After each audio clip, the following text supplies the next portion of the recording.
శివం శివం సర్వం. రేపు విజయదశమి. తప్పకుండా ప్రతి ఒక్కరూ ఈ వృక్షానికి పూజ చేయండి. ఏమిటి ఆ వృక్షం అని అనుకుంటున్నారా? షమీ వృక్షం. దీనినే మనము జమ్మి చెట్టు అని కూడా పిలుస్తాము.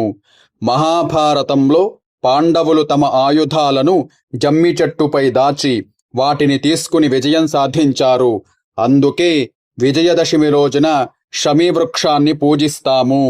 షమీ వృక్షాన్ని పూజించడం ద్వారా శనిదోష నివారణ కలుగుతుంది. అన్ని పనులలో విజయప్రాప్తి కలుగుతుంది. ధనలక్ష్మి కటాక్షం కలుగుతుంది. అలాగే మనం చేసిన పాపాలు కూడా పరిహారమవుతుంది. తప్పకుండా ప్రతి ఒక్కరూ రేపు విజయదశమి రోజున షమీ వృక్షాన్ని పూజించండి. షమీ వృక్షాన్ని పూజించేటప్పుడు పఠించవలసిన స్తోత్రము: షమీ శమయతే పాపం షమీ శత్రు వినాశిని అర్జునస్య ధనుర్ధారి రామస్య ప్రియదర్శిని. ఈ స్తోత్రాన్ని పఠించి షమీ వృక్షాన్ని పూజ చేసుకోండి. మీ అందరికీ ధనలక్ష్మి కటాక్షం కలుగుగాక.